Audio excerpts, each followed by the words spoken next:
spring game, Ryan, what will you be looking for Saturday at noon? To stay healthy. We've had really good work throughout spring ball. Guys are working the right way, so just want to get them an opportunity to have fun out there. But obviously, the goal is to stay healthy and obviously improve and gain experience in the stadium and in front of a crowd and all those things. But health is of the utmost importance. What's going to be the setup here? It's not going to be a four-quarter game, so. Yeah, well, it'll be something similar to a four-quarter game. We'll have everybody will be in full pads. The one offense and the two defense will sort of be on the team. The two offense, one defense will sort of be on the team. That way, the ones are playing against the ones, twos playing against the twos. The ones tempo though will be like we call it punch tempo, where we're pretty much live up front. But when it comes to the ball carrier, it's just two hands, palms down, tagging on the hip, and you're down. That way, guys aren't having big collisions and staying up. But when the twos are out there, it'll be live, and we'll tackle a little bit and get good work. If it's a 3rd and 1, that'll be an automatic first down. So there's no hard collisions there. If it's goal to goal from the 1, it'll be automatic touchdown. If we have to punt, we'll just take the NCAA average and punt and flip the field.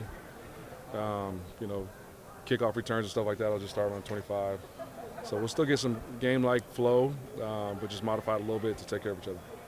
From the first practice to now, what improvements have you seen with this team? Communication has been awesome. Just the volume, the amount of communication, the type of communication. Recognizing pre-snap, logging information. I think we've gained a lot in that aspect. We've created some depth, and I feel like we're learning how to practice in terms of getting good work, playing tough and physical, and being detailed, but also recognizing that we're playing against each other and trying to keep each other healthy. Will anybody be held out or limited on Saturday? I don't anticipate so, just because of the format. We might pull a couple guys after halftime or so. We'll just kind of get a feel for it. I might get to a point where I'm like, okay, he's done. You know what I mean? Just we've seen enough, and I kind of have a good feel for who our guys are and who we're going to count on from this group right now. So like I said, the utmost importance is just to remain healthy going into the summer session. What are realistic expectations that your staff can learn from that kind of setting and such a quick turnaround into a spring game? What we can learn from, we can see how people handle, practicing or playing in front of a crowd, especially some guys that, haven't been here before or haven't had a lot of playing experience. I think, anytime you can fabricate some in-game atmosphere and added pressure is good, so that the first time you're doing it isn't when it's live bullets. So I think that's the thing that we're trying to get the most out of. You've had 11 practices now. Chance to look at some of the portal guys and the early arriving freshmen. Anybody really grabbing you so far? Really, all of them, man, have done what we had hoped they would do and more. So I think what that tells me is our scouting department, it does a really good job evaluating, and our coaches did a good job in the recruiting process. There haven't really been any surprises, so that no surprises in the recruiting process is always a good thing. The portal opens next week. Well, what can we expect from Purdue? Who knows, right? Like it's like Wall Street, right? Like you just kind of got to go with the market. I'm sure we'll get surprised and have some guys into the portal that we didn't anticipate. And I'm sure everybody across the country is thinking the same thing. I do like our locker room right now. I feel like we've got a good grasp on who everybody is and what people's roles are.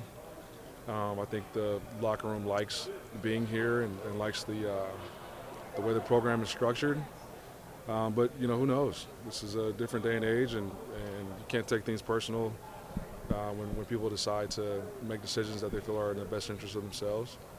You just got to be able to adapt and adjust to the landscape, and we'll be ready for whatever transpires, and we'll take advantage of the rules and make sure that we're putting together the best roster possible to go chase the championship come the fall.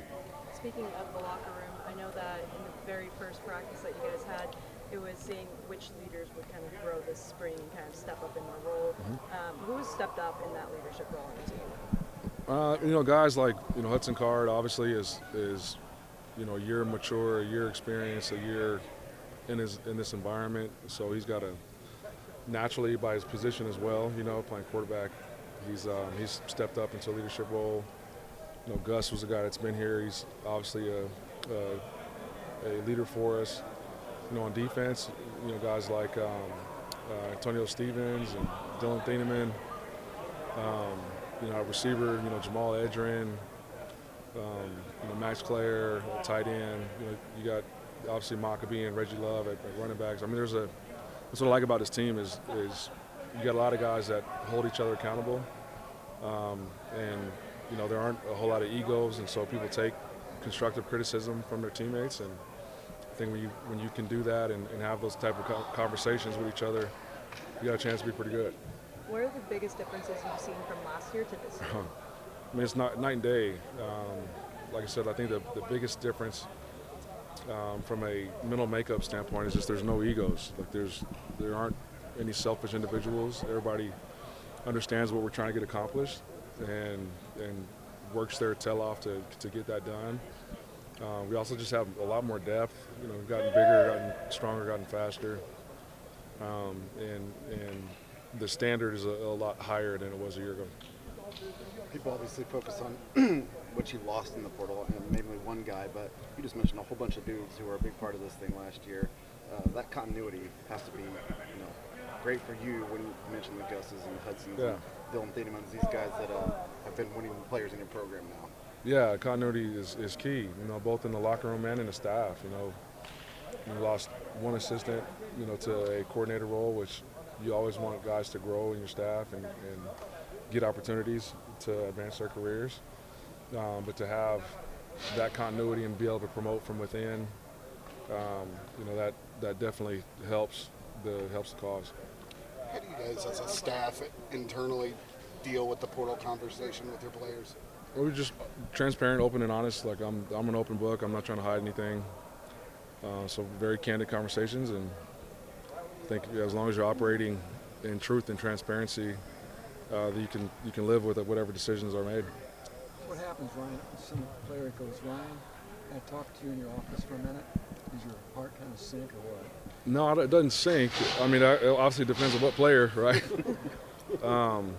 But like I said, I think a year ago I was a little anxious about this time of year and what potentially could happen.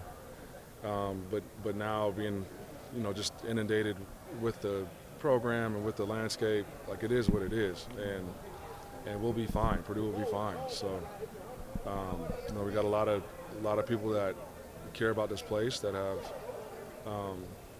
helped the cause in terms of donating to the collective. We still need guys to donate, and I think that'll happen. And so, I feel good about where we're at and where we're headed. Speaking of continuity on the team, speaking of continuity on the team, how and retaining those players, when you guys get new players either from the portal or from freshmen, how important is it for those players to kind of teach everybody else the new schemes that you guys put together last year? Yeah, I mean, I think that's what I've been most impressed with is we had 27 newcomers at mid-year, and just the team's ability to come together. We provided opportunities for organic relationships to foster. So I think that also helped. But we got a bunch of guys in the locker room that love football and have no egos. So usually you can get along with those are the two common grounds. How was Phoenix, Ryan? It was awesome. It was an incredible experience. The Purdue community is unbelievable. Like there were way more Purdue fans than any other team. I think it was. If you took the 4 teams that were in the Final Four, it looked like we had as many fans as they had combined. And just to hear the positivity and the excitement about everything that Purdue is doing moving forward was awesome to be a part of and to see. You didn't get to stay for Monday, though, right? No, I still got a job in West Lafayette I got to take care of. Was able to watch the game, though, and obviously proud of Painter and the team to accomplish what they accomplished, and that program's in good hands.